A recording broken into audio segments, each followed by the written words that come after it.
Soy Harrison, de 32 años. Hace 2 años, mientras estaba sentado en un gélido garaje de reparación de automóviles, manchado de grasa, mirando una pantalla de computadora polvorienta, escuché a mi propia madre negociar mi muerte. Esto ocurrió mientras yo apenas evitaba un accidente automovilístico catastrófico y fatal en la autopista, que habría dejado mi cuerpo irreconocible. Mi madre y mi hermano estaban en un taller mecánico de mala reputación, observando mi coche deliberadamente averiado. Escuché su voz, clara como el cristal, a través del audio oculto de la cámara del salpicadero. Ella dijo: «Silencio. Si el coche se avería mientras él conduce, es un accidente. Tiene una póliza de seguro de vida enorme. El fideicomiso es para nosotros. Déjalo que lo conduzca».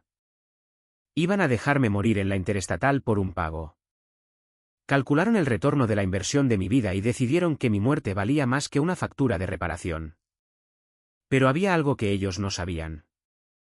No sabían sobre la cámara del salpicadero oculta, con modo de estacionamiento, que grabó cada susurro de su conspiración asesina. Y ciertamente no sabían sobre la cláusula secreta de turpitud moral en los documentos de herencia de mi padre. Y ahora mismo, ellos están sentados en celdas de prisión, completamente despojados de su riqueza, rogando por un perdón que jamás les daré. Antes de que te cuente exactamente cómo desmantelé sus vidas, pieza por pieza, por favor, dale me gusta al vídeo si crees en la verdadera justicia. Y no olvides hacerme saber desde dónde nos ves en los comentarios de abajo. Ahora, volvamos a donde realmente comenzó esta pesadilla absoluta. La mayoría de la gente piensa que gestionar una herencia masiva es una bendición. Se imaginan vacaciones interminables, membresías en clubes de campo, descorchando champán un martes por la tarde y una libertad financiera absoluta. Pero permíteme contarte la dura realidad. Cuando tu difunto padre te deja como único fideicomisario de una herencia valorada en casi $3 millones, porque sabía que tu madre y tu hermano lo despilfarrarían todo en un solo año, no se siente como una bendición. Se siente como un segundo trabajo a tiempo completo. Se siente como llevar una roca a la espalda. Y tus únicos compañeros de trabajo en este miserable empleo son personas que comparten tu sangre, pero que secretamente te odian con toda el alma. Trabajo como analista financiero senior en una prestigiosa empresa de gestión de patrimonios en el centro de Columbus. Llevo una vida tranquila, altamente disciplinada. Conduzco un sedán fiable de 5 años que compré de segunda mano. Maximizó mi cuenta 401k cada año. Recorto cupones y no compro cosas que no necesito absolutamente. Trabajé sin descanso por cada ascenso que he recibido. Si me vieras en Walmart haciendo la compra un domingo por la mañana, vistiendo una camiseta gris sencilla y unos vaqueros desgastados, nunca, en 1.000.000 de años, adivinarías que mi firma es lo único que se interpone entre mi familia y una fortuna masiva. Mi padre falleció hace 4 años a causa de un cáncer de páncreas de rápida evolución. Era un hombre brillante y trabajador, que construyó una lucrativa cartera de bienes raíces desde la nada.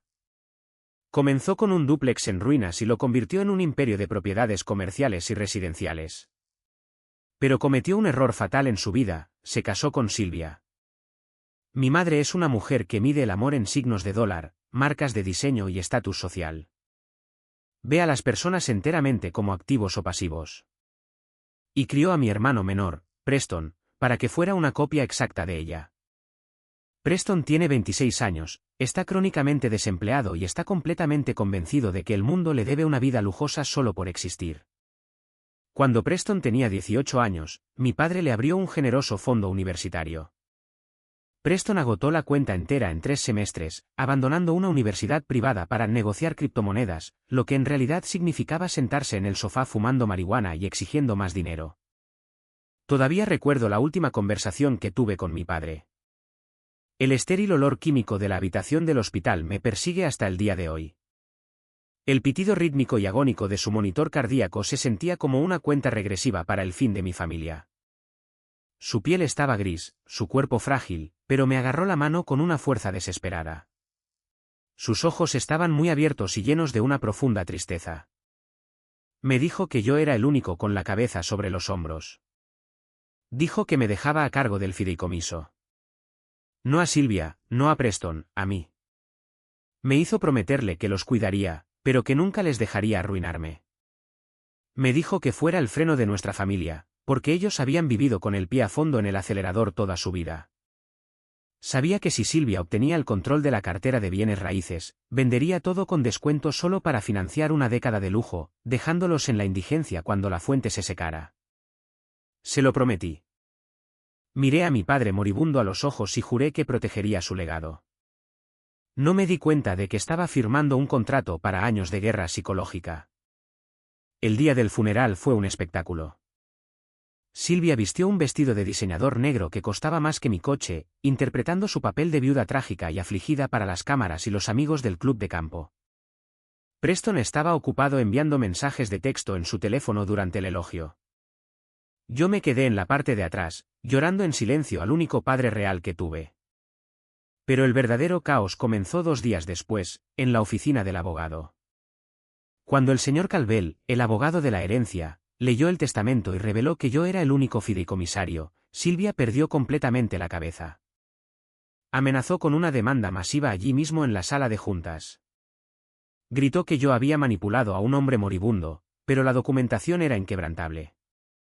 Mi padre se había asegurado de ello. Mi actual pesadilla comenzó un martes por la tarde normal, 2 años después de mi mandato como banco familiar.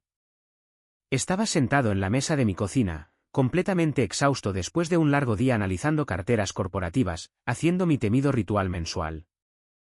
Estaba revisando la gruesa pila de facturas que mi madre me había enviado. El fideicomiso estaba legalmente establecido para cubrir su vivienda, atención médica, mantenimiento y una asignación de vida razonable. Pero la definición de razonable de Silvia estaba completamente divorciada de la realidad. Tomé el primer recibo de la pila, un spa de lujo en el centro de la ciudad. $400 por un facial, otros 300 por una envoltura corporal de algas marinas y 200 por exóticas cremas para la piel. Me froté los ojos, sintiendo la familiar y palpitante cefalea tensional que se extendía por mi cuello. Pasé a la siguiente factura.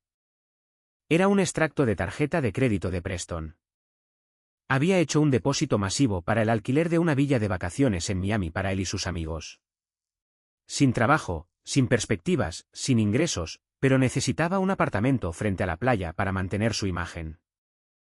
Y entonces vi el plato fuerte, un extracto de préstamo de coche. Silvia había alquilado un Porsche Panamera completamente nuevo.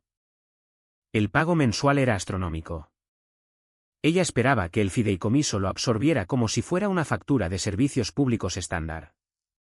Ni siquiera me preguntó. Simplemente firmó el contrato de arrendamiento y envió la factura a mi dirección. Cogí mi bolígrafo rojo.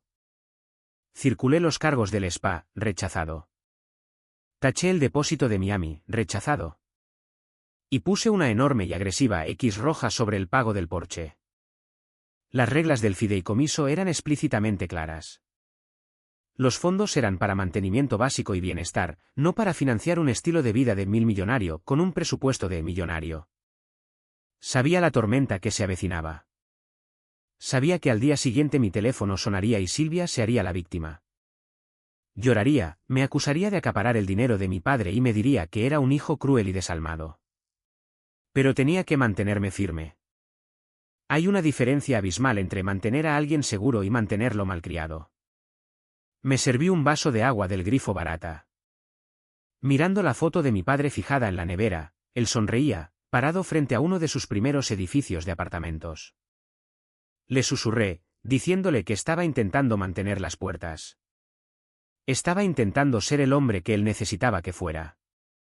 No sabía que el enemigo no solo estaba en las puertas. Ya estaban dentro de los muros, conspirando silenciosamente mi destrucción total. Pensé que lo peor había pasado después de las batallas legales posteriores al funeral. Estaba increíblemente equivocado. A la mañana siguiente, puntualmente, mi teléfono se iluminó con el nombre de Silvia brillando en la pantalla. Estaba sentado en mi escritorio de la empresa revisando un archivo de fusión corporativa masiva. Dejé que el teléfono sonara 3 veces, respiré hondo y templé mis nervios antes de pulsar el botón de respuesta. Harrison, dijo. Su voz goteaba esa decepción forzada y jadeante que siempre usaba cuando no conseguía lo que quería inmediatamente. Acabo de ver el correo electrónico automático del portal de la cuenta del fideicomiso. Rechazaste mis facturas otra vez. Mamá, el fideicomiso no cubre envolturas de lujo de algas marinas ni las vacaciones de fiesta de Preston en Miami, y ciertamente no cubre un Porsche Panamera. Hemos hablado de esto extensamente. Tienes tu asignación mensual. Si quieres esas cosas extravagantes, las pagas con tus propios fondos personales. Soy una viuda afligida, espetó, abandonando al instante el acto de ave frágil y herida. Su voz se volvió cortante, fuerte y venenosa. Tu padre quería que estuviera cómoda. Quería que mantuviera mi posición en la comunidad. ¿Tienes idea de lo humillante que es explicar a mis amigos del club por qué mi propio hijo me está matando de hambre financieramente? Vives en una casa de 6 habitaciones, completamente pagada, en una comunidad cerrada. Mamá, no te estás muriendo de hambre. Estoy siguiendo las estrictas pautas legales del documento del fideicomiso. Si pago un Porsche, estoy violando mi deber fiduciario. Ella resopló ruidosamente en el auricular. Estás celoso, Harrison. Siempre lo has estado. Te sientas en tu pequeño y deprimente apartamento, conduciendo tu aburrido coche de cercanías, acaparando dinero que ni siquiera ganaste. Preston necesita un descanso. Está bajo una tremenda cantidad de estrés tratando de lanzar su carrera. ¿Estrés por qué? ¿Por dormir hasta el mediodía y jugar videojuegos? Respondí. Inmediatamente me arrepentí de las palabras. Involucrarse con sus delirios siempre era un juego perdido. Solo le daba más munición. Solo recuerda quién te dio la vida, Harrison, siseó por teléfono. Nos estás castigando porque no tienes vida propia. Colgó el teléfono, cortando la llamada. El siguiente domingo era nuestra cena familiar obligatoria. Era una tradición que mi padre había iniciado cuando éramos niños, y Silvia insistió en mantenerla, principalmente como un escenario teatral para exhibir sus quejas y hacerme sentir culpable en persona. Conduje mi modesto sedán hacia su exclusivo vecindario, impecablemente cuidado. Solo las tarifas de la asociación de propietarios de su casa eran más que mi alquiler mensual.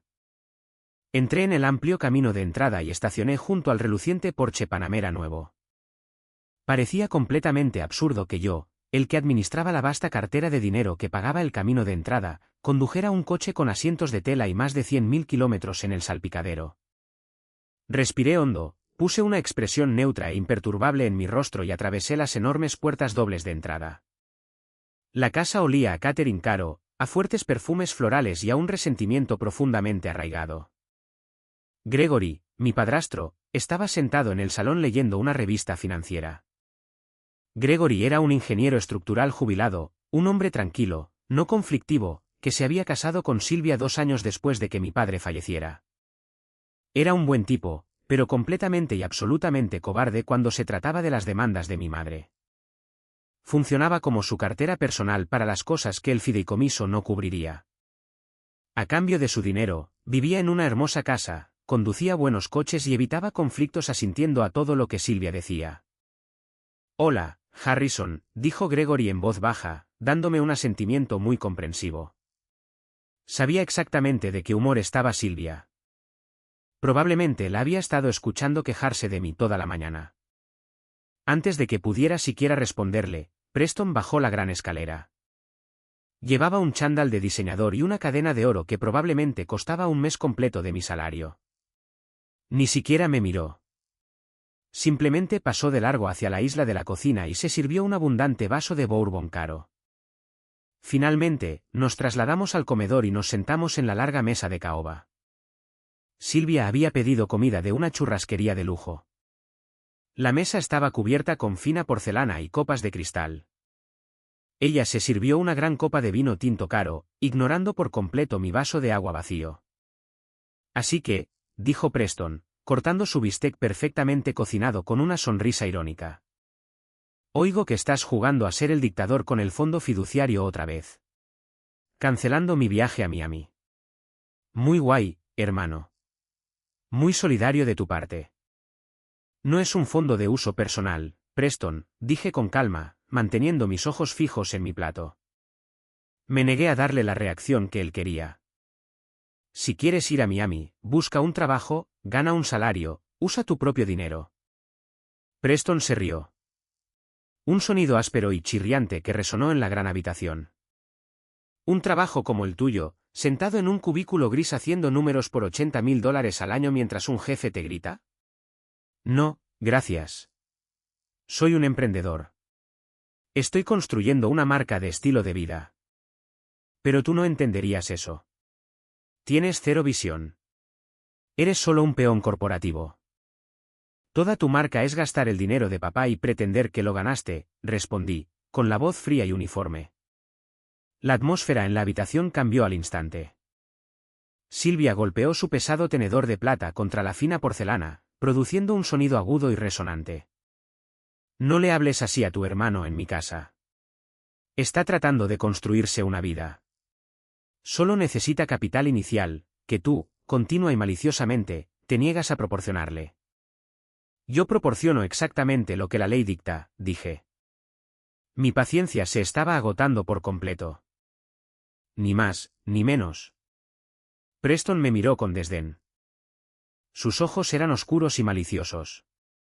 Se estiró por la mesa, fingiendo alcanzar el salero. Al retirar el brazo, su codo golpeó el tallo de su copa de vino llena. No fue un accidente.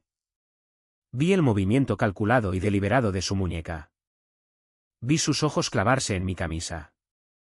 El vino tinto oscuro salpicó violentamente la mesa, empapando por completo la parte delantera de mi camisa de vestir gris claro. El líquido frío se filtró al instante a través de la tela hasta mi piel, manchando la camisa sin posibilidad de reparación. Vaya, dijo Preston, con la voz completamente inexpresiva. Ni siquiera intentó ocultar su arrogante sonrisa. Gregory saltó de su silla, pálido, agarrando una servilleta de tela. Jesús, Preston. Harrison, lo siento mucho. Iré a buscar agua con gas de la cocina. Silvia solo suspiró ruidosamente, poniendo los ojos en blanco. Genial. Ahora tengo que contratar limpiadores profesionales para esta alfombra cara. Supongo que también rechazarás esa factura de limpieza, Harrison. Ni una sola palabra de disculpa. Ni una sola pizca de culpa o reprimenda para Preston. Me senté allí, goteando vino tinto oscuro. Mirando a los tres en ese momento de quietud específica, un interruptor permanente se activó dentro de mi cerebro. Me di cuenta de que no solo estaban en desacuerdo con mis decisiones financieras. Me despreciaban activamente y profundamente. Yo no era más que una caja fuerte cerrada para ellos y odiaban la combinación. Me querían fuera. Me levanté lentamente, tiré mi servilleta manchada sobre la mesa y salí por la puerta principal sin decir una sola palabra. Conduje a casa en absoluto silencio. 3 días después, un miércoles por la tarde, sonó mi teléfono. Era Preston. Esto era increíblemente raro. Preston nunca me llamaba directamente a menos que estuviera en serios problemas, necesitara dinero para la fianza o quisiera algo grande. Respondí con cautela, en guardia. ¿Qué pasa, Preston? Hola, Harry. Su voz era demasiado brillante, excesivamente entusiasta y falsa. Era exactamente lo contrario de la arrogancia hostil que había mostrado el domingo. Escucha, hombre. Quiero disculparme formalmente por lo de la cena. Fui muy torpe. He estado muy estresado por los negocios. De acuerdo, dije, esperando la verdadera razón de la llamada.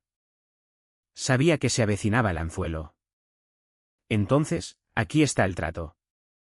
Tengo este gran evento de networking este fin de semana en Cleveland. Es una gran oportunidad para mi marca.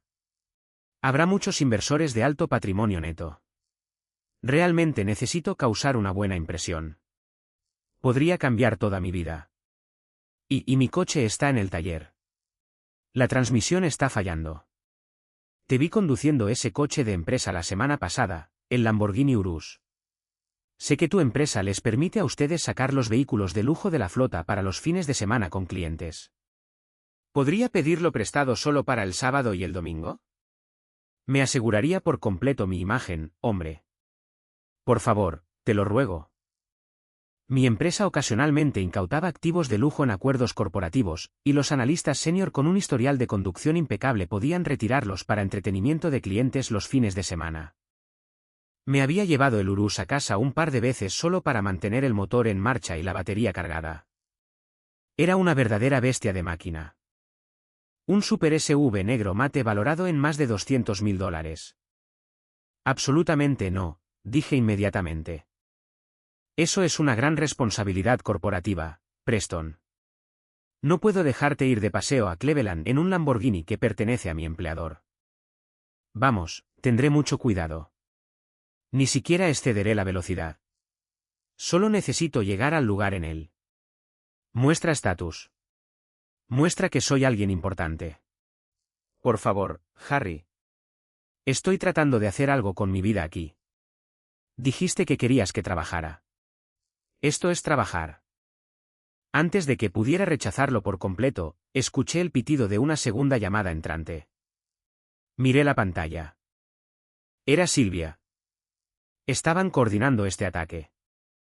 Puse a Preston en espera y cambié a mi madre. Harrison, dijo Silvia, con un tono autoritario y exigente. Tu hermano acaba de contarme lo del coche. Dale las llaves.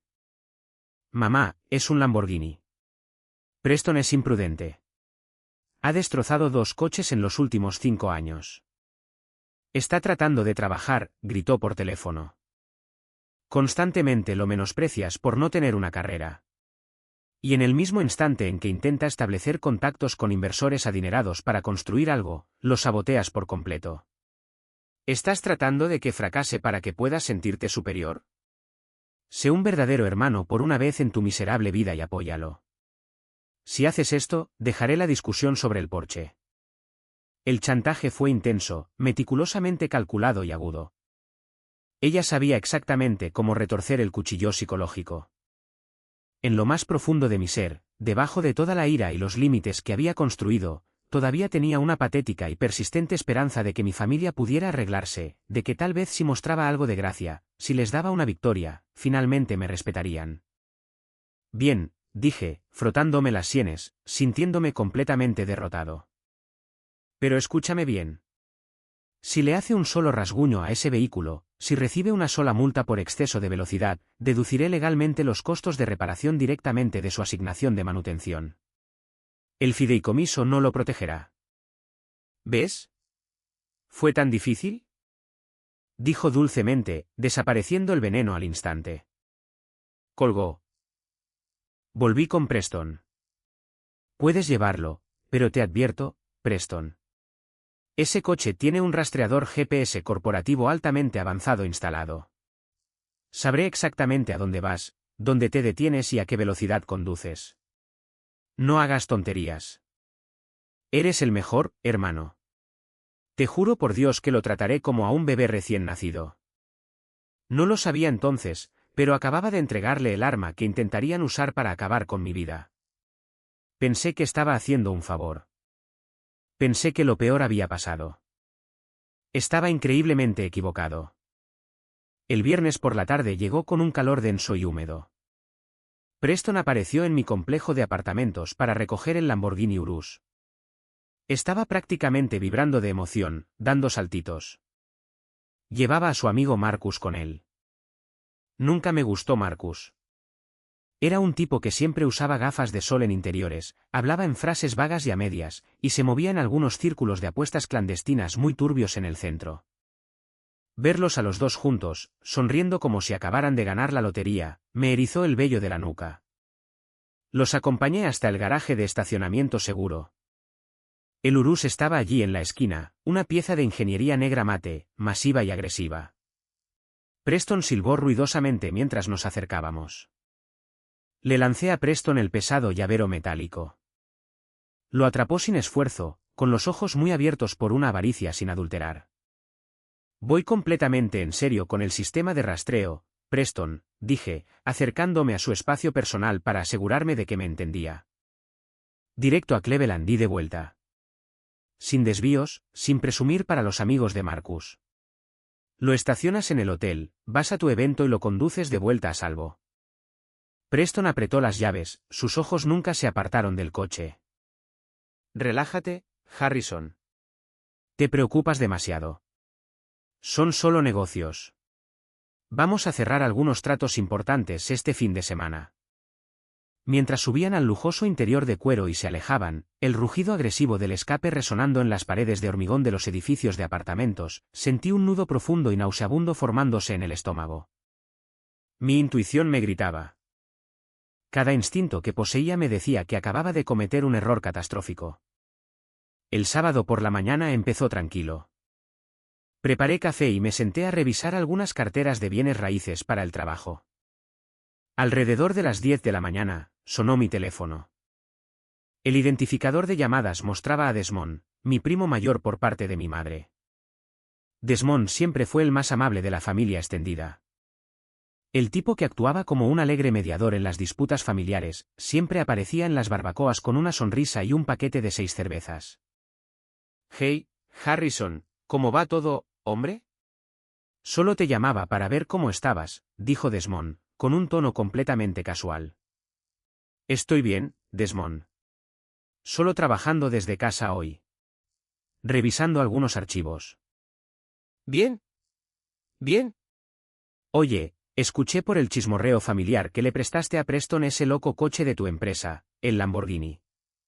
Debes estar hecho un manojo de nervios, ¿eh?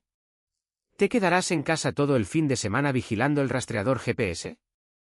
Fue una pregunta muy extraña y específica.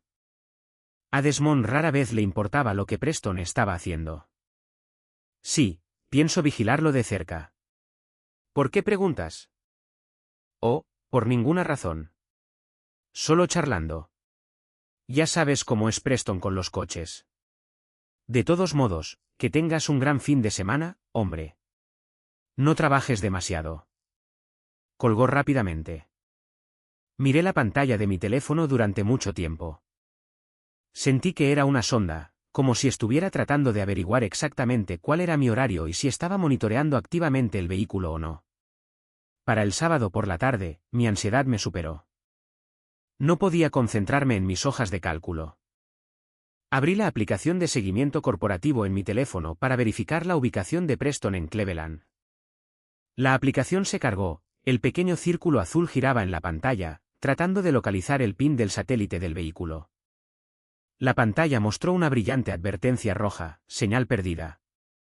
Servicios de ubicación deshabilitados manualmente.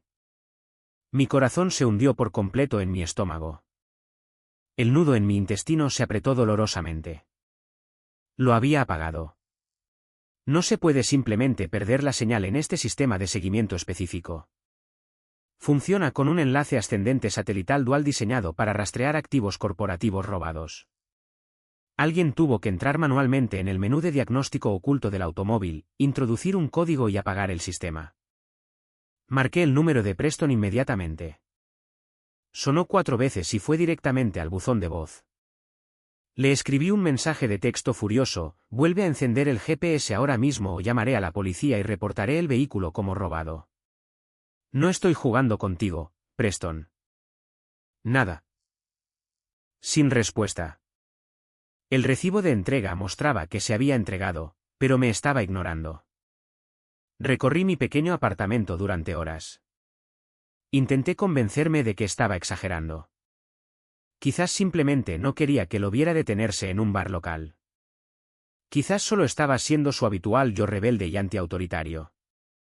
Pero el silencio se extendió durante la noche del sábado y hasta la mañana del domingo. No podía comer. No podía concentrarme en la televisión ni en el trabajo. Sabía con absoluta certeza que si ese coche resultaba gravemente dañado, mi carrera en finanzas se terminaría. La empresa me despediría por negligencia grave y yo sería personalmente responsable de cientos de miles de dólares en reparaciones. El domingo por la tarde, a las 8, mi teléfono finalmente vibró en la mesa de centro. Un mensaje de texto de Preston. «Tranquilízate. Se me murió el teléfono y olvidé mi cargador. Ya voy de vuelta. El coche está perfecto. Deja de alterarte». Solté un profundo suspiro que sentí haber estado conteniendo durante 2 días seguidos. Estaba vivo. El coche regresaba. Pero la intensa sensación de pavor no se evaporó. Simplemente se solidificó en una fría certeza de que algo andaba mal. A las 9:30 de la noche, el familiar y estremecedor rugido del motor Lamborghini retumbó por mi tranquila calle. Agarré mi chaqueta y salí al estacionamiento. Preston salió por la puerta del lado del conductor. Lo primero que percibieron mis sentidos fue el olor. Era absolutamente abrumador. Alguien había vaciado prácticamente una lata entera de ambientador químico barato para coche nuevo dentro de la cabina. Olía a un intento desesperado y frenético de encubrir algo. El coche mismo relucía brillantemente bajo las luces amarillas de la calle. Acababa de ser lavado y encerado. Los neumáticos masivos estaban mojados con una gruesa capa de abrillantador. Preston evitó por completo el contacto visual conmigo. Me lanzó las llaves desde unos metros de distancia, manteniendo las distancias. Sus manos temblaban visiblemente. Su piel estaba pálida y sudorosa. «Gracias por el préstamo», dijo. Su voz era inusualmente aguda y tensa. «Anduvo genial». «Ningún problema en absoluto». «¿Por qué lo lavaste?», pregunté, acercándome a él. Preston nunca limpiaba después de sí mismo. Dejaba basura en mi apartamento. Ciertamente no detallaba los coches antes de devolverlos. «Te dije que me encargaría», balbuceó, retrocediendo hacia el borde de la calle. «Mira, tengo que irme. Mamá me espera al final de la manzana para llevarme a casa. Estoy exhausto». «Espera un minuto», exigí, avanzando y agarrando su brazo. Sus músculos estaban rígidos, tensos, enroscados como un muelle, listos para romperse. «¿Por qué desactivaste el GPS? ¿A dónde fuiste exactamente, Preston?». Él apartó violentamente su brazo de mi agarre. «No desactivé nada. El Bluetooth de mi teléfono debe haber fallado el sistema». «Dios, eres tan paranoico y controlador». «El coche está perfectamente bien, Harrison. Deja de interrogarme como si fuera un criminal». Se dio la vuelta y prácticamente corrió por la acera de hormigón. Un momento después, vi los distintivos faros LED del Porsche Panamera de Silvia encenderse al final de la calle. Preston saltó al asiento del pasajero y ella se alejó a toda velocidad en la noche, saltándose una señal de alto en el proceso. Me quedé completamente solo en el oscuro estacionamiento, apretando el pesado llavero en mi mano. Caminé lentamente alrededor del Urus. Los paneles de la carrocería parecían impecables. Sin abolladuras, sin arañazos, sin cristales rotos. Pasé la mano por el capó. Se sentía bien. Volví adentro y me senté pesadamente en mi sofá. Mi teléfono sonó. Era un mensaje de texto de Gregory. «Mi tranquilo padrastro, Harrison, Preston acaba de entrar por la puerta. Parece aterrorizado, como si literalmente hubiera visto un fantasma. Está temblando. Silvia está frenética y le grita en la cocina». «¿Está bien el coche? ¿Pasó algo este fin de semana?». Me quedé mirando la pantalla brillante. Incluso el pasivo y callado Gregory notó que algo andaba terriblemente mal. Si Preston estaba aterrorizado, no era porque hubiera tenido un exitoso evento de networking. Era porque había hecho algo imperdonable. Le respondí, «Dice que el coche está bien, pero está mintiendo. Lo revisaré por la mañana». No dormí un solo minuto esa noche. Cada vez que cerraba los ojos, sentía una oscuridad que se arrastraba y me asfixiaba. Conocía a mi hermano. Conocía a mi madre. Estaban ocultando algo enorme. Y a la mañana siguiente, iba a descubrir exactamente qué tipo de traición habían orquestado. Pensé que lo peor había pasado. Estaba increíblemente equivocado. El lunes por la mañana amaneció con una tormenta implacable. El cielo era del color del hierro magullado, y la lluvia caía a cántaros, inundando los canalones del complejo de apartamentos. Tenía un fuerte dolor de cabeza tensional, de esos que pulsan justo detrás de los ojos y te producen náuseas. Necesitaba llevar el Urus de vuelta al estacionamiento subterráneo seguro de la empresa de gestión de patrimonio antes de mi reunión de estrategia de las 9 de la mañana. Salí bajo la lluvia y me subí al asiento del conductor. El olor abrumador y nauseabundo del ambientador barato me provocó arcadas de inmediato. Pulsé el botón de encendido. El enorme motor V8 rugió, sonando perfectamente normal, al ralentí suavemente. Solo estás siendo paranoico, Harrison, murmuré para mí mismo, cambiando el pesado selector de marchas a drive. Él simplemente lavó el coche. Está bien. Mi ruta a la oficina corporativa requería 3 millas de sinuosas carreteras suburbanas locales, seguidas de un tramo de 10 millas en la Interestatal 71. En la enero del 71, el límite de velocidad oficial era de 65 millas por hora, pero el flujo del tráfico matutino generalmente empujaba a todos a ir a 80 durante la primera milla. Manteniendo la velocidad firmemente por debajo de las 30 millas por hora, el coche se sentía increíblemente sólido. Se manejaba exactamente como debería hacerlo una máquina nueva de $1.000.000. Luego giré hacia el bulevar más ancho de varios carriles que conducía a la autopista. Pisé el acelerador, aumentando la velocidad a 45 millas por hora. Fue entonces cuando la pesadilla se hizo tangible. Comenzó como una sutil y profunda vibración en el suelo. Un zumbido bajo y rítmico, trum trum trum, que reverberaba a través de mis zapatos de vestir. Apreté el volante de cuero. Frunciendo el ceño profundamente, ¿era una llanta pinchada? ¿Había atropellado un clavo? Rápidamente miré la pantalla digital del tablero. El sistema de monitoreo de presión de los neumáticos mostraba una presión óptima en todas las ruedas. Pisé un poco más el acelerador, alcanzando 50 millas por hora. La baja vibración explotó instantáneamente en un violento y aterrador temblor. El volante se sacudió de un lado a otro en mis manos con tanta fuerza que me dolieron las muñecas. Todo el lado del pasajero delantero del pesado SUV se sentía completamente suelto, como si flotara sin estar unido al chasis principal. Luego vino el sonido. Un horrible y pesado clunk clunk clunk de metal desnudo rozando contra metal. Adrenalina y pánico puro invadieron mi pecho. Esto no era un problema de equilibrado de neumáticos. Esto no era un problema menor de alineación. Algo debajo de este coche estaba estructuralmente destruido. Directamente delante de mí, a solo un cuarto de milla por la carretera, estaba la larga rampa de acceso a la Interestatal 71. El tráfico en la rampa aceleraba rápidamente para incorporarse a 70 millas por hora.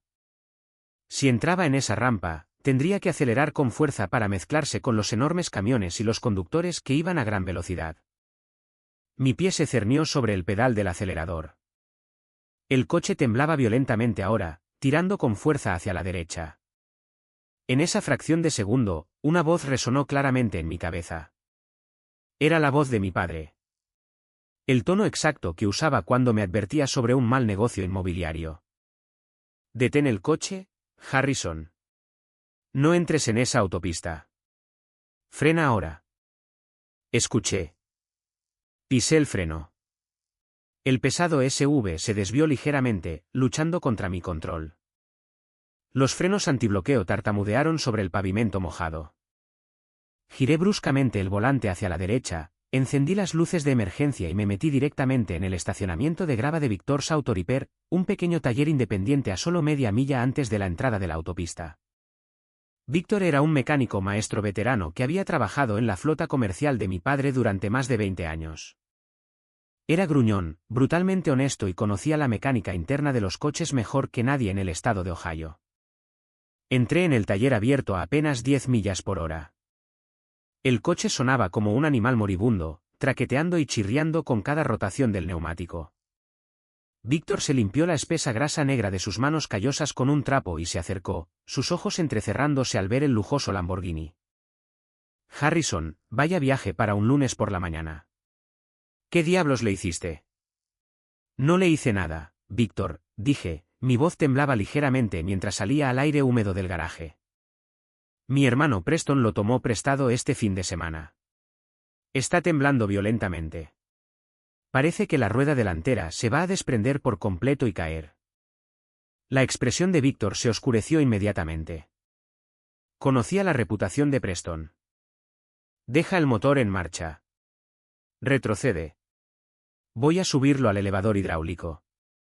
Paseé nerviosamente por la pequeña y sucia sala de espera, que olía intensamente a café rancio y caucho quemado.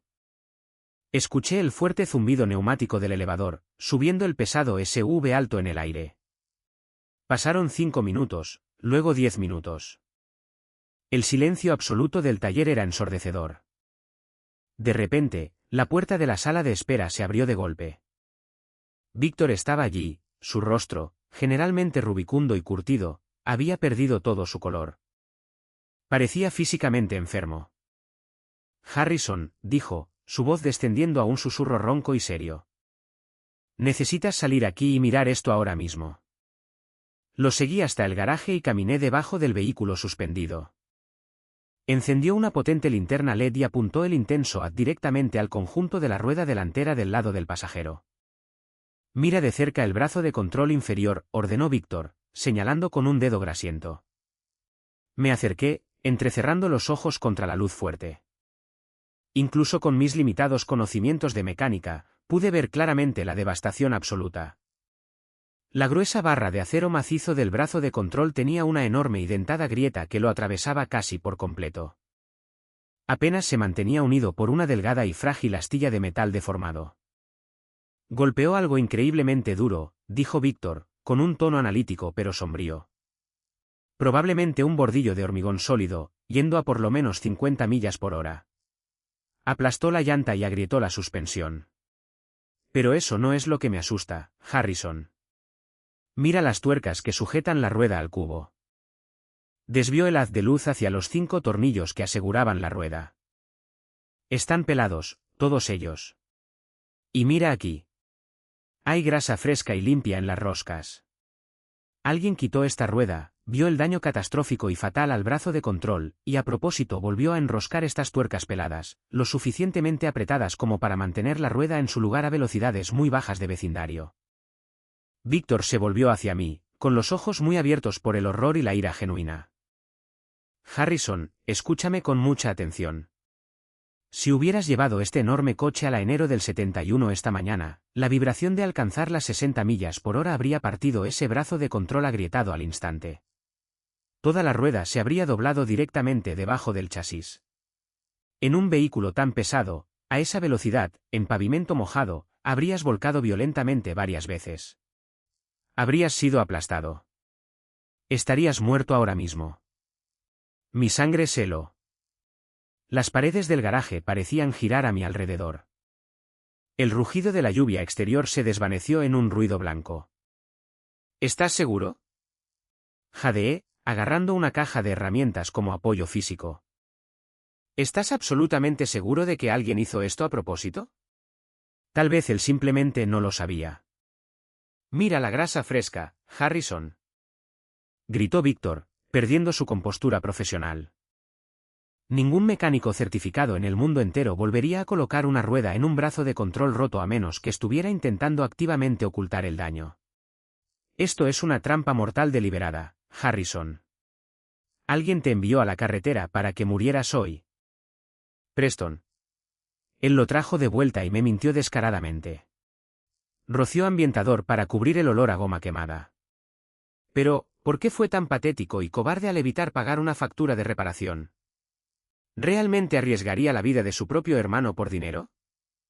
Entonces, una comprensión repentina y cegadora golpeó mi cerebro como un rayo. La cámara del salpicadero corporativa.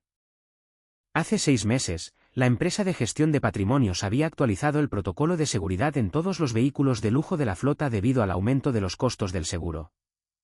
Instalaron cámaras de salpicadero ocultas, cableadas, perfectamente integradas detrás de los espejos retrovisores. No solo estaban orientadas hacia adelante. Tenían lentes orientados hacia la cabina y micrófonos de audio de alta fidelidad. Y, lo que es crucial, tenían un modo de estacionamiento hipersensible. Si el coche sufría un fuerte impacto físico, la cámara se activaría automáticamente, guardaría las imágenes del accidente y continuaría grabando el audio dentro de la cabina para atrapar a los conductores que se daban a la fuga. Víctor, dije, mi voz temblaba con una oleada masiva de adrenalina. Necesito entrar en la cabina de ese coche ahora mismo. Hay una cámara oculta detrás del espejo. Si lo estrelló, esa cámara lo grabó absolutamente todo. Víctor bajó rápidamente el elevador hidráulico lo suficiente para que pudiera alcanzar el interior de la puerta abierta. Mis manos temblaban tan violentamente que apenas podía quitar la pequeña carcasa de plástico de la parte trasera del espejo retrovisor. Después de unos segundos de lucha, saqué la diminuta tarjeta micro SD. Tengo un ordenador portátil en la oficina de atrás, dijo Víctor. Ya caminaba enérgicamente hacia el desordenado cuarto trasero. Nos sentamos frente a su polvoriento ordenador manchado de grasa. Inserté la pequeña tarjeta de memoria en el lector. La carpeta principal se abrió en la pantalla, mostrando docenas de archivos de vídeo mundanos del fin de semana. Los ordené rápidamente por fecha y busqué frenéticamente en la lista archivos etiquetados con el signo de exclamación rojo del sistema, evento de impacto grabado. Había 2 archivos específicos de la tarde del sábado.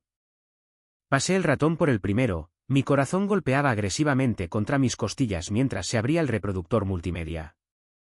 Estaba a punto de descubrir exactamente lo que mi arrogante hermano había hecho para casi matarme.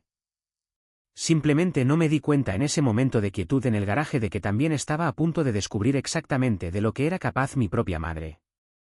Me senté en esa helada oficina trasera de Victor's Auto Shop, manchada de grasa, mirando la pantalla luminosa del ordenador. El archivo estaba etiquetado con una cadena de números y la fecha del sábado por la tarde. Mi mano temblaba tanto que el cursor del ratón se movía nerviosamente por la pantalla antes de que finalmente lograra hacer doble clic en el archivo de vídeo. El reproductor multimedia se abrió, ocupando toda la pantalla. Al principio, era solo una vista clara y de gran angular de una soleada calle suburbana en Cleveland. La cámara de alta definición capturó todo perfectamente. La superposición digital en la esquina inferior derecha mostraba la velocidad del vehículo, 58 millas por hora en una zona residencial de 35 millas por hora. El audio de la cabina se activó, fuerte y claro como el cristal. Un grave potente del estéreo vibraba el micrófono. Podía escuchar a Preston riendo. Un sonido fuerte y desagradable, seguido por la voz de su amigo Marcus. Se estaban animando mutuamente, hablando del evento de networking, pero sobre todo se jactaban del coche. «Hombre, deberías ver cómo nos mira la gente en esta cosa», decía Preston, con la voz llena de arrogancia inmerecida. «Te dije que todo se trata de proyectar riqueza. La proyectas, la atraes». «Tu hermano es un tonto por dejarte llevar esto», respondió Marcus, riendo. «¿Crees que estás sentado en casa revisando la aplicación?» «Desactivé ese estúpido rastreador en cuanto cruzamos los límites de la ciudad», presumió Preston. «No tiene ni idea. Este fin de semana es mío». Entonces sucedió. Fue tan rápido que me dio un vuelco el corazón. Un Golden Retriever callejero salió corriendo por detrás de una furgoneta de reparto estacionada en el lado derecho de la calle. Preston entró en pánico. En lugar de pisar el freno directamente, giró violentamente el volante hacia la derecha, sobrecompensando en un intento desesperado por evitar al perro. El pesado Lamborghini Urus se desvió salvajemente. Los neumáticos chirriaron contra el asfalto. La cámara se sacudió violentamente, la imagen se difuminó por una fracción de segundo. ¡Crack! El sonido del impacto fue nauseabundo. Fue un fuerte golpe metálico que sacudió los huesos, mientras el masivo neumático delantero del pasajero golpeaba directamente contra un bordillo de hormigón reforzado a más de 50 millas por hora. La fuerza bruta del impacto activó los sensores de colisión del vehículo. Las luces de emergencia parpadearon automáticamente y una alarma aguda comenzó a sonar dentro de la cabina. El coche se detuvo de forma brusca y antinatural. Los graves potentes del estéreo se cortaron al instante, reemplazados por la respiración frenética y pesada de mi hermano. «Oh, Dios mío», balbuceó Preston, con la voz completamente desprovista de toda esa arrogancia anterior. «Oh, Dios mío. Oh, Dios mío. ¡Oh, Dios mío!». Escuché cómo se abría la puerta del lado del conductor. La cámara seguía grabando en modo de estacionamiento, capturando el audio desde fuera del vehículo. «Tío, mira la rueda», gritó Marcus desde la acera. «Está completamente de lado. Está metida bajo el guardabarros». «Cállate, Marcus. Solo cállate». Preston estaba hiperventilando ahora. Podía oírlo pasear frenéticamente por el pavimento. «Harrison me va a matar. Literalmente me va a asesinar. No puedo pagar esto. No tengo dinero. El fideicomiso no cubrirá esto. Llama a tu madre, hombre, instó Marcus. Llama a Silvia. Hubo un silencio tenso, solo roto por el sonido de Preston marcando su teléfono y poniéndolo en altavoz. Sonó 2 veces antes de que Silvia contestara. Preston, cariño, ¿qué tal el evento? Preguntó, con voz ligera y conversacional. Mamá, tienes que ayudarme. Destrocé el coche. Destrocé el coche de empresa de Harrison. La línea se quedó en silencio aterrador durante 3 segundos. Cuando Silvia finalmente habló, la calidez había desaparecido por completo de su voz. Fue reemplazada por una frialdad calculadora y cortante. ¿Llamaste a la policía? ¿Llamaste a la compañía de seguros? No. No. Estoy aterrorizado. La rueda parece completamente rota. Está haciendo un ruido horrible. Mamá, Harrison me va a demandar. Me advirtió. Va a deducirlo de mi asignación. Estaré arruinado. Haz exactamente lo que te digo, Preston, ordenó Silvia, con la voz desprovista de cualquier consuelo maternal. Era la voz de un general manejando una crisis. Bajo ninguna circunstancia, llames a tu hermano. ¿Dónde estás exactamente? Estoy cerca del parque industrial en la calle Cuarta Oeste. De acuerdo. Escúchame. Hay un pequeño taller de reparación de automóviles a unas 3 cuadras de allí.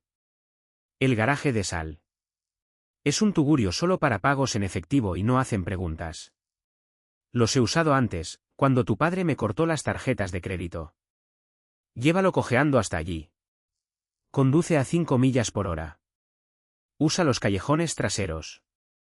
Estoy saliendo de casa ahora mismo. Te encontraré allí. Pero mamá, está temblando. Suena como si se fuera a desarmar. Hazlo, Preston. No discutas conmigo. La grabación terminó abruptamente. Me recosté en la silla de oficina barata, exhalando un aliento que no me había dado cuenta de que había estado conteniendo. El silencio en el garaje era ensordecedor. Mis manos apretaban el borde del escritorio con tanta fuerza que mis nudillos estaban completamente blancos.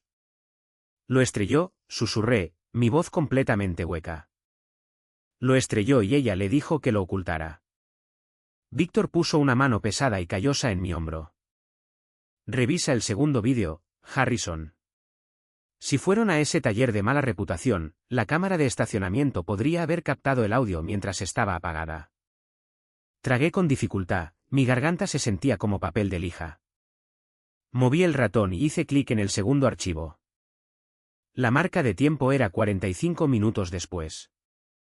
Este fue el vídeo que alteraría por completo la trayectoria de toda mi vida. La pantalla estaba oscura. La cámara del salpicadero apuntaba al interior de un taller desordenado y tenuemente iluminado. La ventanilla del lado del conductor estaba bajada y el micrófono hipersensible captaba perfectamente las voces que resonaban en las paredes de hormigón del taller. Inmediatamente reconocí el patético gemido de Preston. Y luego escuché las pesadas botas de un hombre caminando alrededor del vehículo. Señora, su hijo realmente le hizo un número a esta máquina, dijo una voz áspera y rasposa. Este tenía que ser Sal, el mecánico de mala reputación. El brazo de control inferior está completamente roto. La barra de dirección está doblada como un pretzel. Y la llanta personalizada está destruida. Es un milagro que incluso haya podido entrar al taller. ¿Puedes arreglarlo? Esa era Silvia. Había llegado.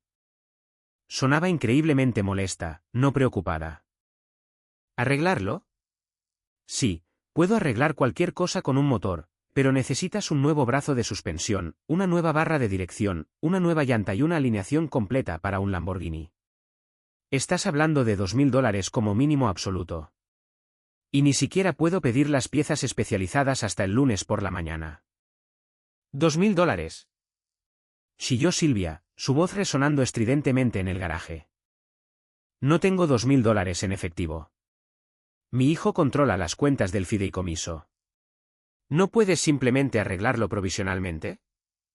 ¿Arreglarlo provisionalmente? Se burló Sal ruidosamente.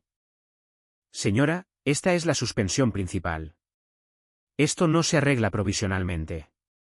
La rueda apenas se sostiene por un hilo de metal. Hubo un silencio largo y pesado. Cerré los ojos, imaginando a mi madre de pie en ese taller sucio, su mente acelerada, haciendo los retorcidos cálculos sociopáticos por los que era tan famosa. ¿Qué pasa si simplemente vuelves a poner la rueda?, preguntó Silvia. Su voz había bajado una octava. Ahora era más suave, más fría. Simplemente aprieta los tornillos. Haz que se vea perfectamente recta, para que parezca normal desde fuera. Puedo martillar la llanta para que retenga aire, dijo Sal, sonando profundamente escéptico e incómodo. Y puedo atornillar la rueda de nuevo al cubo. Pero ese brazo de control está fundamentalmente agrietado. Si golpea un bache o si supera las 50 millas por hora, esa rueda se desprenderá por completo. Es una trampa mortal literal.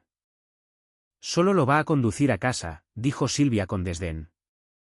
Son 3 horas de viaje de vuelta a Columbus. Preston gimió ruidosamente. Mamá, no puedo conducirlo por la interestatal así. Es aterrador. No lo vas a conducir tú, Preston, dijo Silvia bruscamente. Lo dejaremos estacionado aquí hasta mañana. Luego lo conduces lentamente por carreteras secundarias de vuelta al apartamento de Harrison el domingo por la noche. Manténlo por debajo de 40 millas por hora todo el camino. ¿Pero qué hay de Harrison?, preguntó Preston, su voz temblaba. Él conduce por la Interestatal 71 hasta la empresa todas las mañanas. Conduce rápido. Mamá, si lo lleva por la autopista. Silencio. Silencio largo, pesado y asfixiante. El mecánico volvió a hablar, con la voz tensa. Mire, señora, no me importa su drama familiar, pero si él lleva este vehículo por la autopista, va a volcar. Yo no soy legalmente responsable de eso. Le haré firmar una exención en efectivo. Entonces habló Silvia y sus palabras convirtieron la sangre de mis venas en hielo absoluto. Bien, déjalo que lo conduzca. Mamá. Preston sonó genuinamente conmocionado por una fracción de segundo. Silencio, Preston. Piensa por un segundo. Simplemente usa tu cerebro. Si el coche falla catastróficamente mientras él conduce por la interestatal, es un trágico accidente. Harrison tiene una póliza de seguro de vida masiva a través de la empresa. Y sí. Si ocurre lo peor, el fideicomiso de $3 millones va automáticamente a su pariente más cercano. Es decir, nosotros. El dinero revierte a nosotros. Me tapé la boca con una mano para ahogar un ahogo físico. Mi estómago se revolvió violentamente. Entonces, la voz de Preston temblaba, pero ya no discutía. La avaricia había anulado por completo su culpa temporal. Entonces, simplemente se lo devolvemos y no decimos nada. Exactamente, dijo Silvia, con un tono aterradoramente tranquilo. Págale al hombre para que vuelva a poner la rueda. Ve a comprar ambientador para cubrir el olor a goma quemada. Llévalo a un lavado de coches. Haz que parezca nuevo. No digas ni una sola palabra. Si nota el temblor, lo lleva a un taller. Si no lo nota, bueno, eso está en manos de Dios. Escuché el sonido de una cremallera abriéndose. Aquí tienes $500 en efectivo, le dijo Silvia al mecánico. Aprieta las tuercas de las ruedas lo suficiente para mantener la rueda recta hasta el lunes por la mañana. Y tú, no digas ni una palabra. El vídeo terminó. La pantalla se puso negra. Me quedé allí, completamente congelado en el tiempo. El silencio en la oficina de Víctor era tan pesado que se sentía físicamente aplastante. Sentí como si alguien me hubiera metido la mano en el pecho y me hubiera vaciado los órganos internos. Mi propia madre no solo descuidó arreglar un coche. Le pagó activamente a un hombre para convertir un vehículo en un misil guiado directamente hacia mi vida. Calculó fríamente las probabilidades de mi muerte violenta y decidió que la compensación financiera valía el riesgo de perder a su primogénito. Víctor puso una mano pesada y temblorosa en mi hombro. Harrison, dijo suavemente, con la voz ahogada por la emoción. Lo siento mucho. Necesitas llamar a la policía ahora mismo. No, dije, limpiando una sola lágrima fría de mi mejilla. El shock ya se estaba desvaneciendo, instantáneamente reemplazado por una rabia fría, endurecida y absoluta que nunca antes había experimentado en mi vida. Todavía no. La policía tardará meses en investigar. Los abogados discutirán la jurisdicción. Ella alegará que no lo hizo a propósito o que no sabía el alcance del daño. Necesito asegurarme de que no tenga absolutamente ningún lugar donde esconderse. Necesito asegurarme de que Gregory vea esto. Tu padrastro. Él es lo único que mantiene su lujoso estilo de vida en este momento, dije, poniéndome de pie. Mis piernas se sentían como plomo, pero mi mente estaba completamente concentrada. Él paga todas las facturas diarias que el fideicomiso no cubre. Él les da su estatus social. Si él sabe lo que realmente son, los destruirá por completo. Miré el ordenador portátil. Voy a llevarme este archivo de vídeo, Víctor, y voy a necesitar que llames a una grúa por mí. Conduje mi sedán personal directamente a la oficina de Naen. Naen había sido mi mejor amiga desde nuestro primer año de universidad. Ahora era una abogada de litigios corporativos despiadada, con una mente como una trampa de acero y una tolerancia a las tonterías que se situaba en cero absoluto. Cuando entré en su elegante oficina de paredes de cristal y le puse el vídeo de la cámara del salpicadero, ella no se sobresaltó. No lloró. Simplemente se levantó, cerró la puerta de su oficina con llave y paseó por la habitación, sus tacones resonando agresivamente en el suelo de madera. Esto es intento de asesinato, Harrison, dijo Naen, señalando con un dedo cuidado la pantalla del portátil. O, como mínimo, imprudencia temeraria, conspiración para cometer fraude de seguros y negligencia criminal. Los tenemos grabados. Podemos enterrarlos tan profundamente que no verán la luz del día.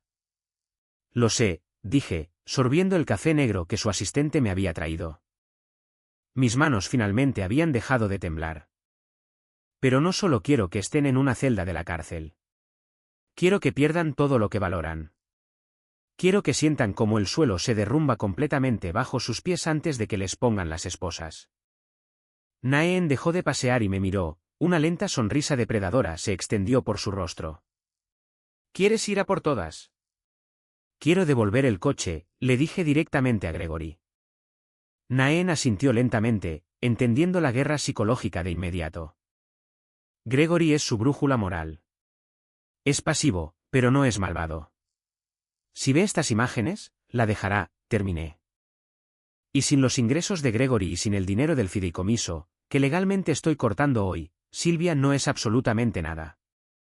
Pasamos las siguientes 3 horas planificando la ejecución. Naen redactó la documentación legal de emergencia para solicitar al tribunal una suspensión inmediata de mi cargo de fideicomisario, citando acciones hostiles y criminales por parte de los beneficiarios, de modo que un banco externo se hiciera cargo temporalmente. Eso significaba congelar todos sus activos y asignaciones al instante. Luego, planificamos la entrega física. Hagamos una pausa por un momento. Gracias por haberme acompañado hasta aquí. Eres realmente increíble.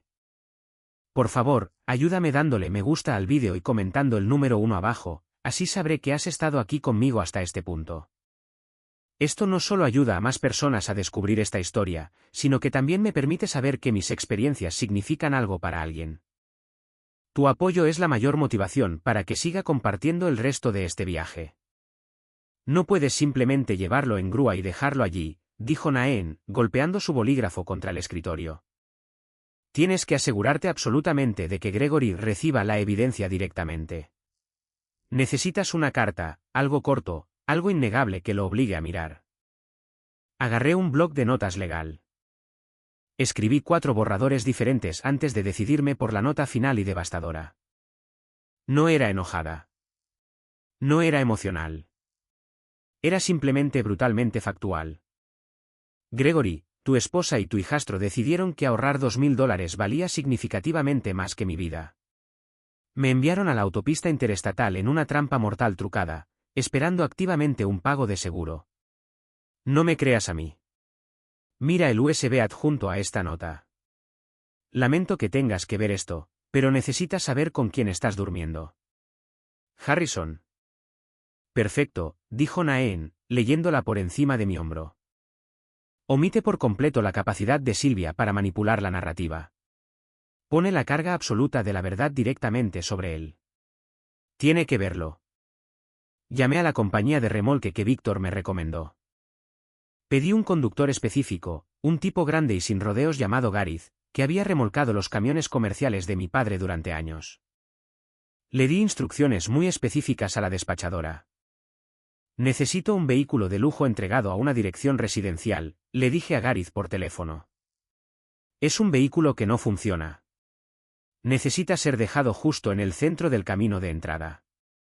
Y Gareth, esto es lo más importante, debes entregar las llaves y el sobre directamente al hombre de la casa. No se lo des a la mujer. Lo tienes.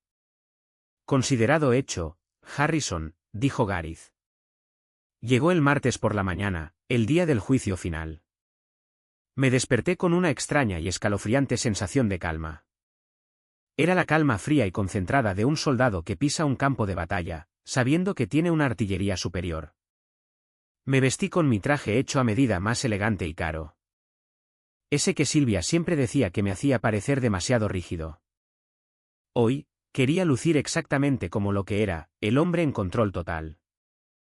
Volví al taller de Víctor. El Lamborghini Urus estaba en el estacionamiento, luciendo inocente, elegante y brillante. Nunca dirías, al mirar su hermoso exterior, que era un misil guiado específicamente hacia mi cabeza. Gareth está llegando ahora, dijo Víctor, entregándome el pequeño sobre. Dentro estaba la unidad USB.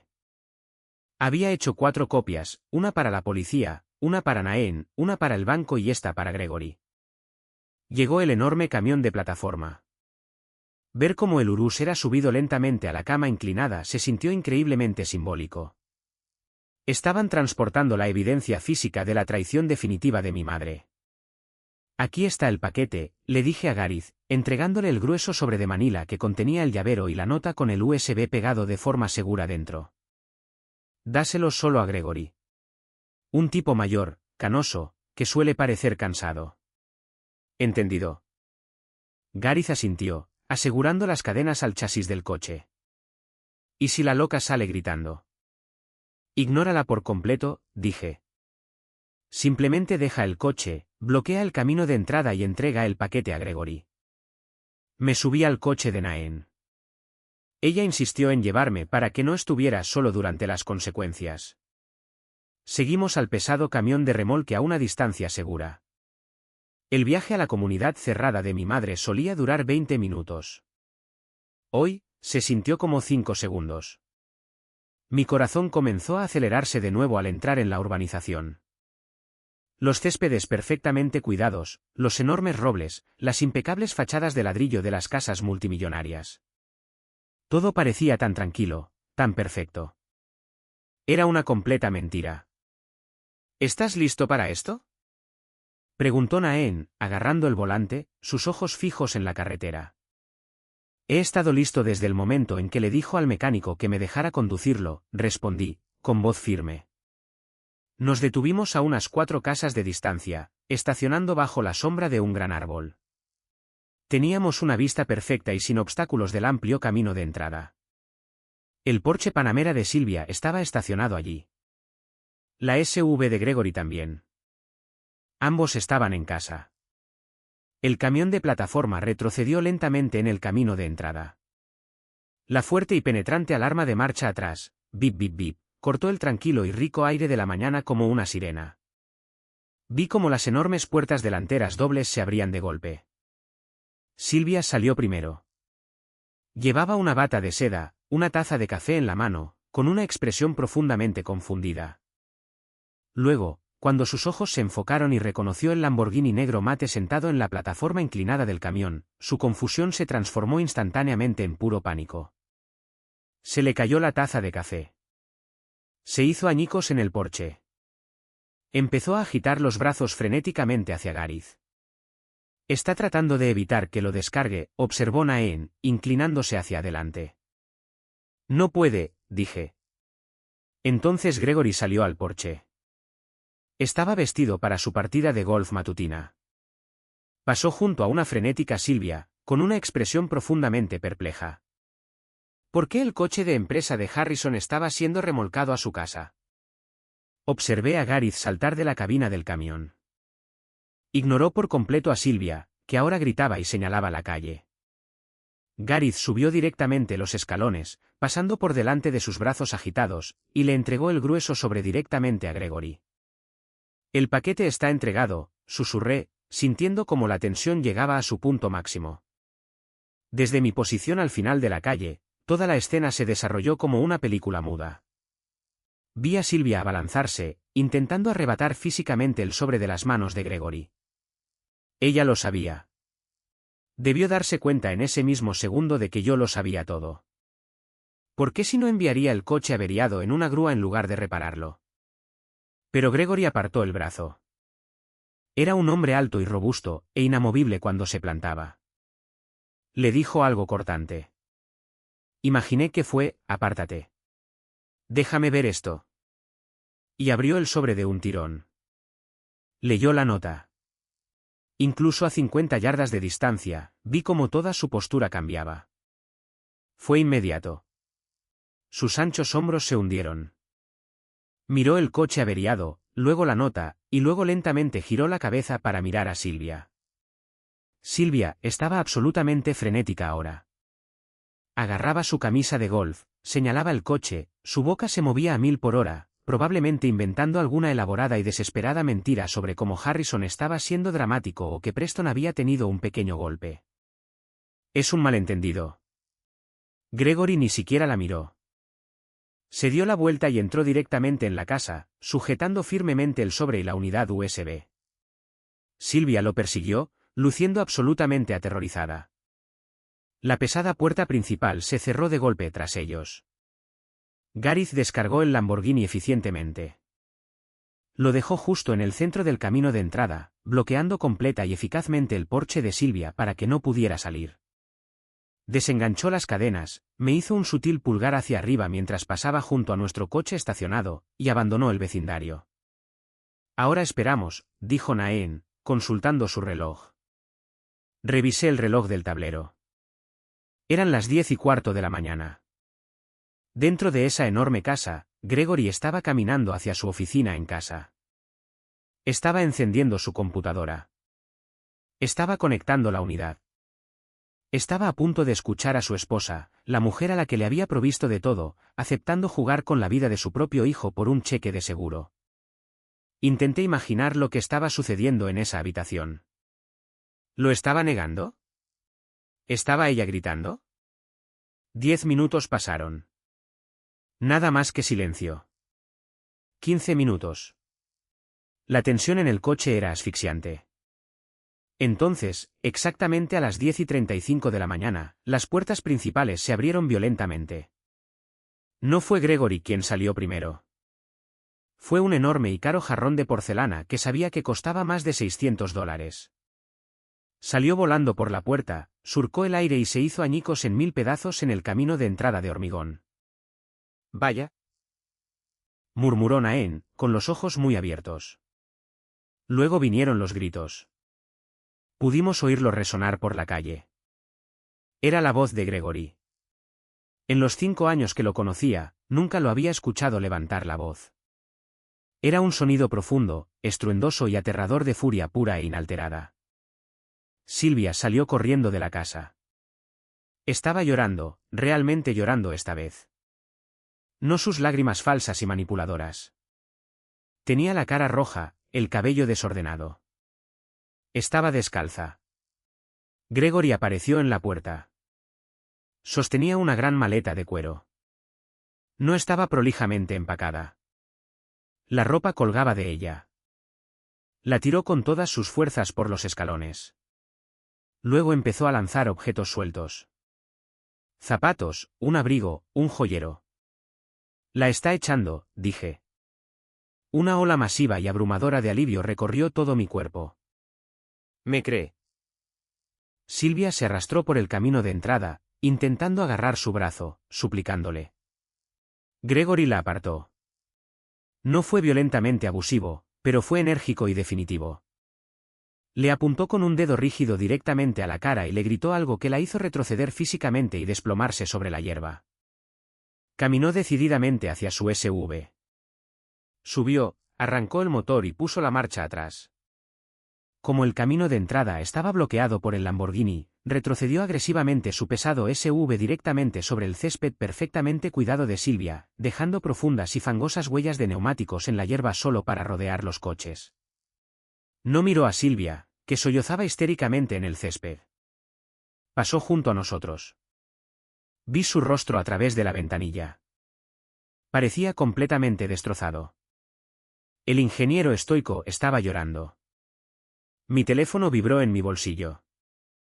Era un mensaje de texto de Gregory. Lo siento mucho, Harrison. No lo sabía. Juro por Dios Todopoderoso, no sabía que ella era capaz de esto. Voy directo a la comisaría de policía del centro. Nos vemos allí. Le mostré la pantalla del teléfono a Naen. Se acabó, dije, recostando la cabeza en el asiento, sintiéndome más ligero de lo que me había sentido en años. Todo el castillo de naipes se acababa de derrumbar. Nos encontramos con Gregory en la comisaría. Parecía haber envejecido 15 años en una sola hora. Cuando me vio, se desmoronó por completo. Me abrazó, aferrándose fuerte, temblando incontrolablemente.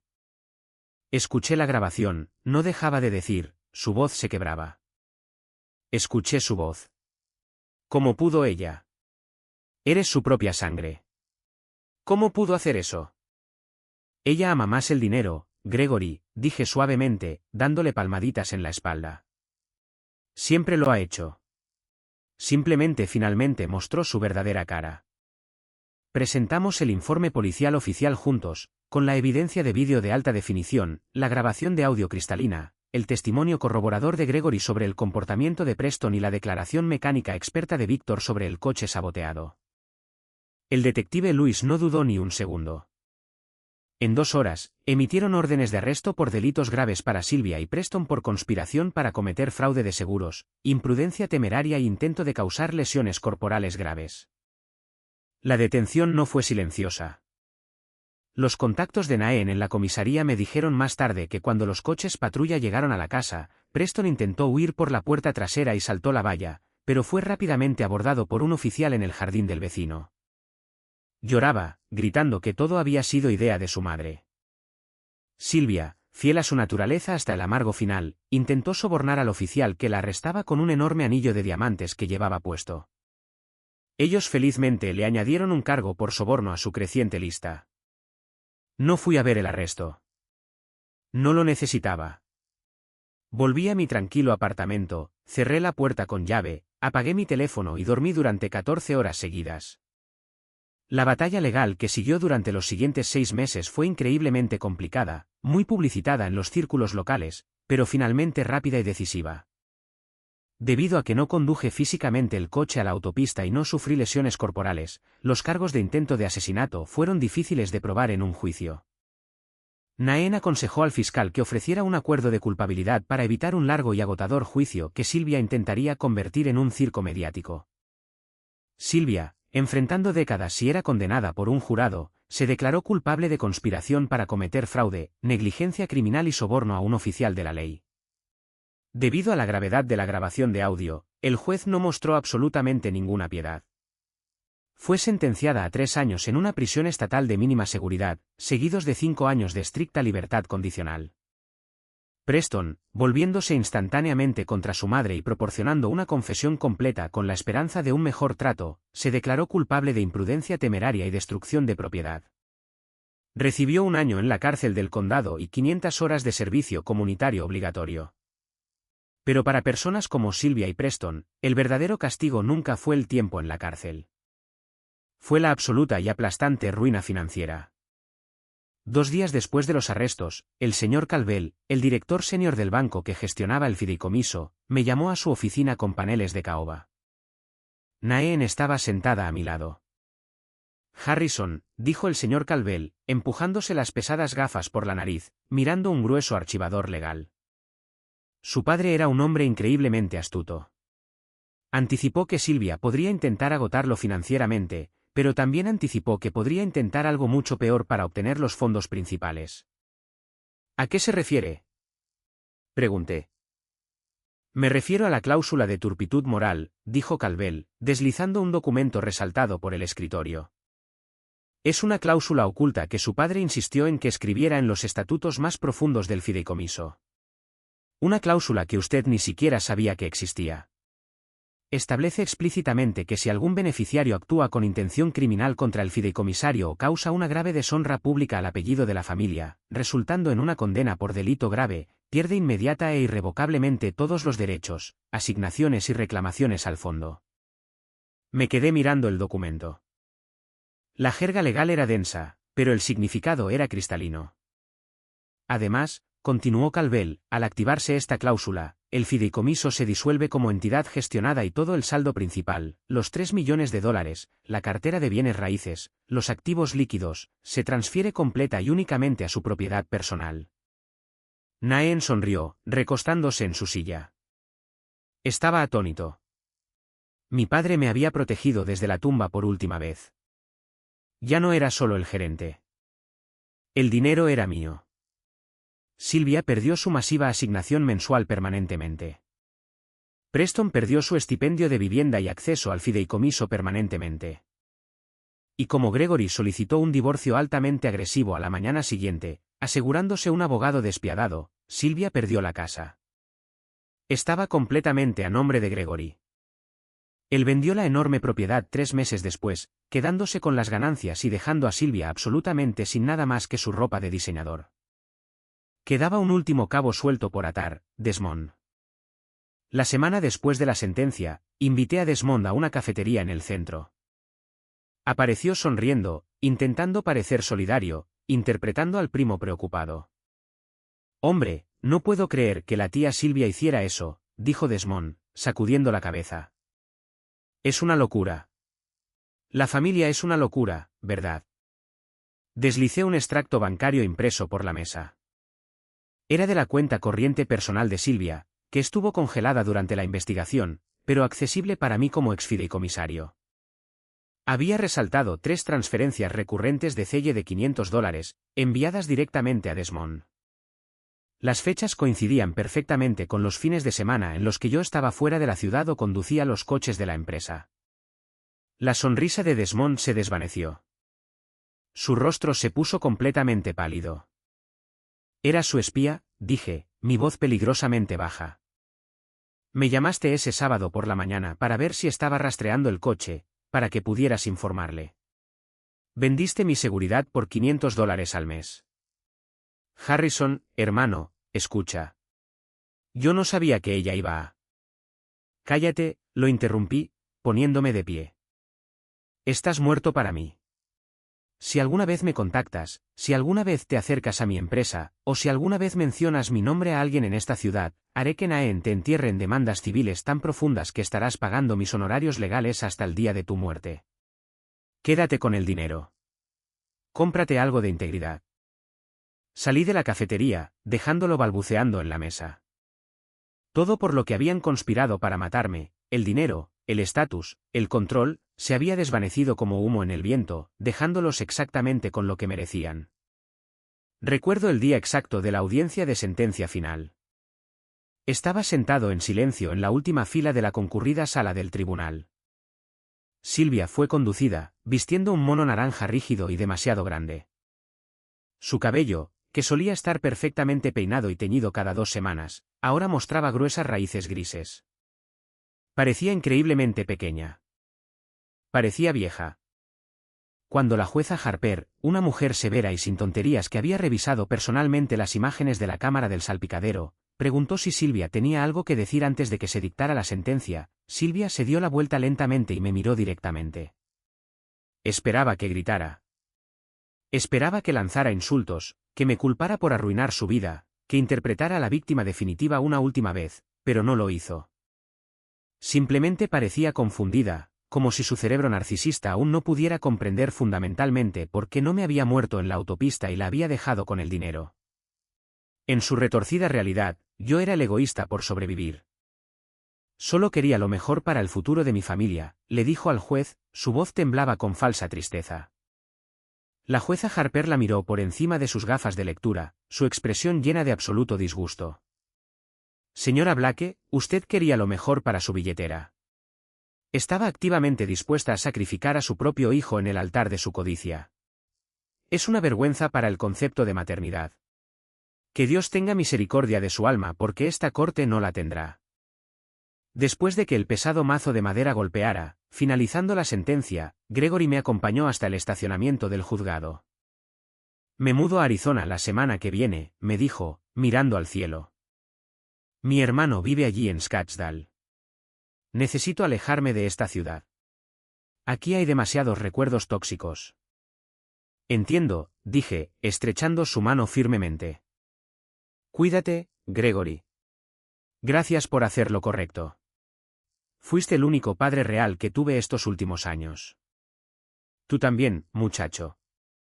Eres un buen hombre. Tu padre estaría increíblemente orgulloso de ti.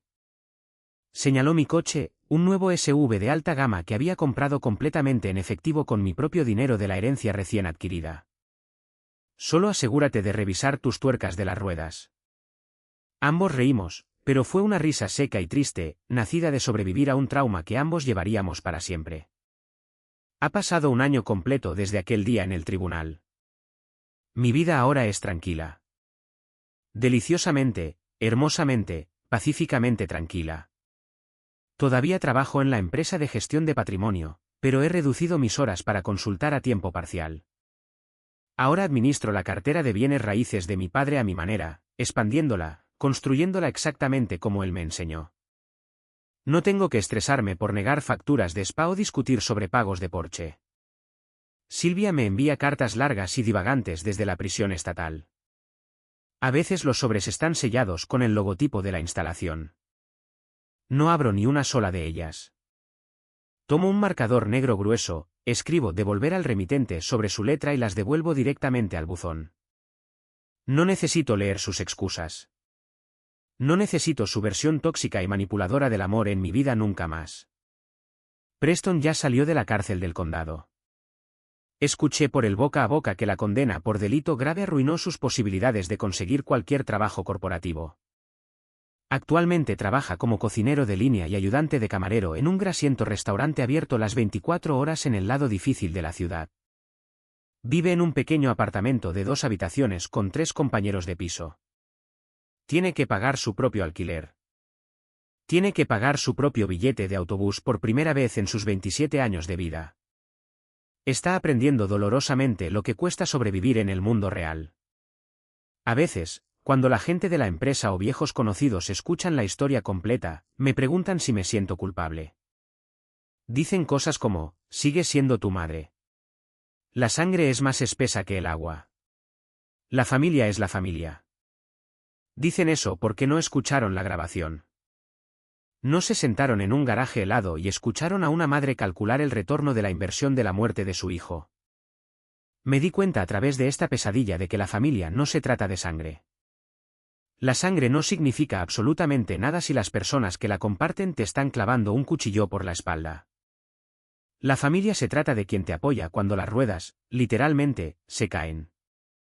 Mi madre y mi hermano fueron quienes aflojaron los tornillos. Mi verdadera familia es Naén, quien luchó sin piedad para protegerme. Es Víctor, quien me dijo la dura verdad cuando pudo haberse quedado en silencio y ocuparse de sus propios asuntos. Es Gregory, quien eligió la moralidad y la justicia sobre la lealtad ciega a su esposa. Anoche me paré en el balcón de mi nuevo ático, mirando las luces brillantes de la ciudad de Columbus. Respiré hondo. El aire olía a lluvia y a libertad absoluta. Estoy a salvo. Estoy vivo. Y finalmente estoy conduciendo mi propia vida con mis manos firmemente y permanentemente en el volante. Y a cualquiera que esté escuchando esta historia ahora mismo, si tienes esa profunda sensación de hundimiento en el estómago de que algo anda mal, si tu intuición te grita que te detengas, que revises el coche, que mires detrás del telón, escúchala. Confía en ti mismo. Podría salvarte la vida. Muchas gracias por escuchar mi historia. Tengo que preguntarte, ¿alguna vez te has enfrentado a algo similar con tu propia familia? ¿Alguna vez has tenido que cortar lazos con parientes tóxicos para salvarte? Comparte tu historia en los comentarios a continuación.